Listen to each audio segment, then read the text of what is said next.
shock and denial. Yeah. And then there's this, which is interesting. You said don't put time on it, and I don't believe in putting time on anything.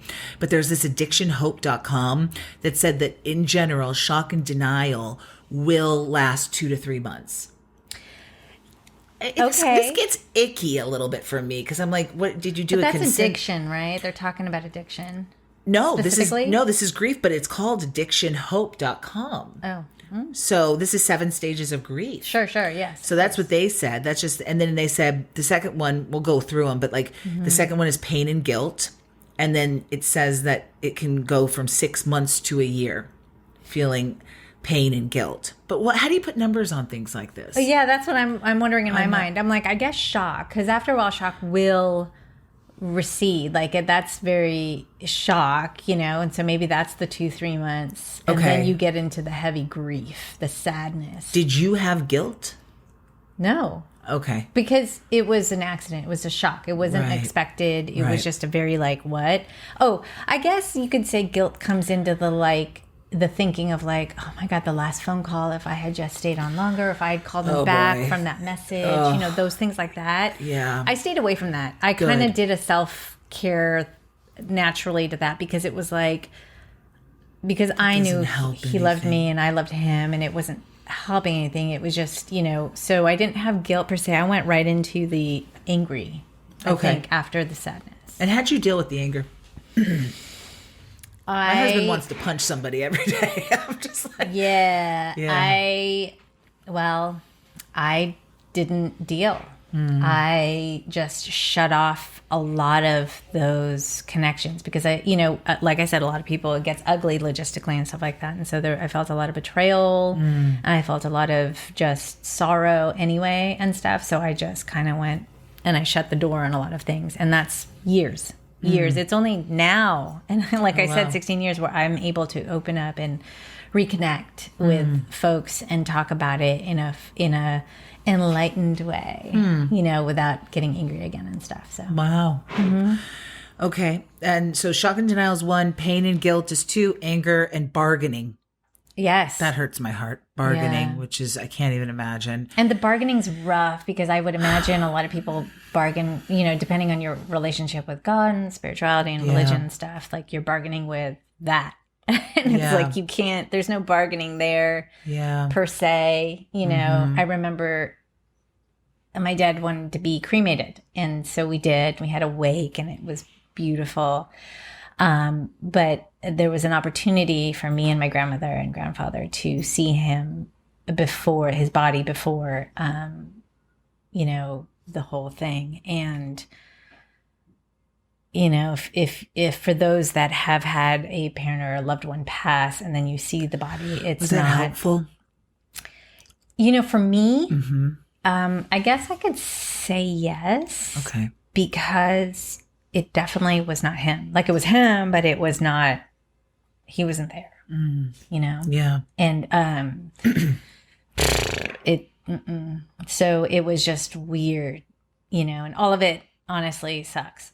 It's not like, the light or the positive side. It's not about that. It's not about that. It's just more about going through the feelings, and you're going to have feelings and you're going to be in a way, and there's no apologizing for it. Like, don't apologize. Good. Yeah, that's a good tip. Yeah. So you just kind of go through it, and you're going to be acting different, and you're going to be acting weird, and you're not going to want to be around your friends. And like a lot of those friends, they just went away because you saw who was legit and who wasn't, and so I mean, for me, that's what happened. So yeah, and I don't want to judge, but I've had a newfound respect for some people that I know that they've been through things in their life by the way they've reacted to me and my husband, like losing somebody. You know what I mean? Where I'm like, wow, they get it. They're like a grown ass adult that has been through life, like the love, the support, just the things. And I was like, wow. And through this process, it makes me want to go, let me be there for more people, because I get it. It's the empathy of it. And then some people I'm just like, I'm not mad at you, but wow, you couldn't even make a call. Like you couldn't even pick up you know what I mean? Yeah. So that's interesting too. Well, it's strange. It's a weird club, right?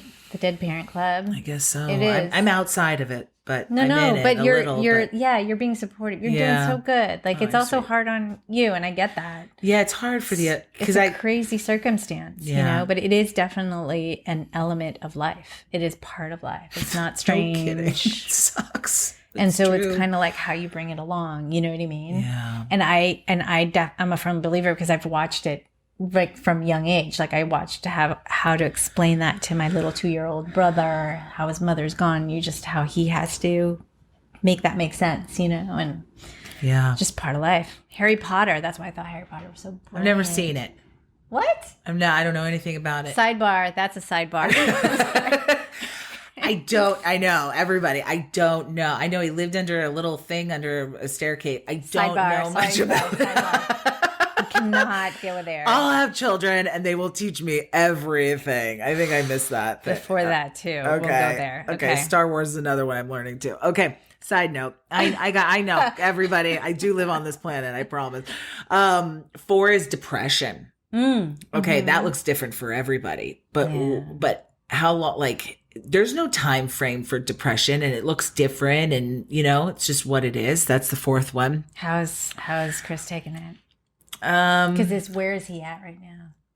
And they all cross over. What's interesting is I asked him that. We went through these because I was trying to do research and he was sitting there, but he says he's in between depression and trying to get to an upward turn, which is number 5. But I think I don't know. He's so stoic and he's so amazing and he's cooking a lot. He's doing a lot of things to keep his mind going with it, but he hasn't been back to the UK and we'll probably go for Christmas time with our kids. But her not being there is going to be, that's going to be harsh. It's going to be a different level.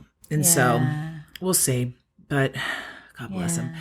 So, and then how do you go from, it just says depression number 4 and then upward turn. Like, how does that even work? Like how do you have those moments and then do you have like little things that happen? And you guys out there, please tell share us your stories. what your stories are. How do you get from depression to the upward turn of things? The only thing I can say in terms of that is obviously time.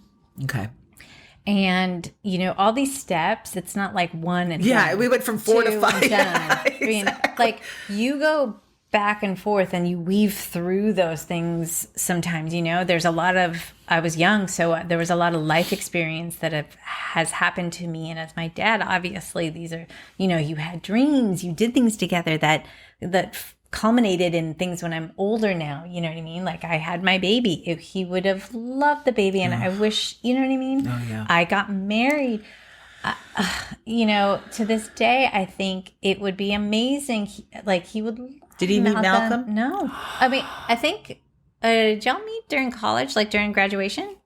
Malcolm's on the sideline over here. No. Wow. Yeah. So it was that, I mean, like, and just things I've done, like work-wise and things, I think he would be really proud of me. Look at me, I'm going to get a clump. And I feel like I'm going to cry. Yeah, but like, this is what it is. So as time passes and you realize that their energy, their life, their things you've shared, the memories, the quality is still with you. You take that with you. There's a melancholy, but then you're so grateful and you're happy and there's pure love and you go, oh, okay, I'm imparting these qualities to my life in different ways, and so then you can talk to him, Do you talk to him? Because sure. I lost a friend. I talk to him all the time. All the time. Comes on, I'm like, look at fully, this. Yeah. And so there's that, and I think that's what the upward tilt is. That's what the up, but it's gonna take time. Yeah. And you can go up and down and up and down and up and down. You know what I mean? Yeah. And it's an active process is all I can say. You don't, you'll sometimes lean into it. You'll sometimes shut it down or whatever, but it's active. So you just have to be aware. Yeah. And I'm really proud of him too, because he's not drinking a lot. Like, he's not drinking a lot. Really and I'm good. like, do you want to drink? Like, he's like, I'm good. I'm clear. And I was like, that is one of the best things Super you healthy. can do. Very healthy. Is to really like feel everything and not numb it out. Yeah. Feel the emotions. Because I think I'll be in bed for a month. I didn't stop crying for like months. Yeah. And I love crying. my eyes were though. like little golf balls. Yeah, I couldn't do it. Yeah. But still, I saw you just get emotional right there. I think, my mom talks about her sister dying, and that was 30 years ago, and she still starts crying. And I'm like, that's beautiful, because that's how much that person impacted you. It's part of your life. Yeah. It's beautiful. Yeah. Yeah. Yeah. And then number 6 is reconstruction. And number 7 is acceptance and hope. So is reconstruction pretty much like reconstructing what life looks like now? Yeah, I think that's what he's trying to. You mentally try to have to figure out how I'm, gonna move forward with my life, Right. having children, Right. a marriage, different career change, whatever happens in life now, without having your parent there, without this person who is so integral to your being there, or they're there but not there. And so what does that mean? And it's just reconstructing all of that in your mind. And then again, like the upward tilt, like how that kind of is a positive, how that becomes a positive. And then acceptance and hope. That I think is part of it, right? Yeah.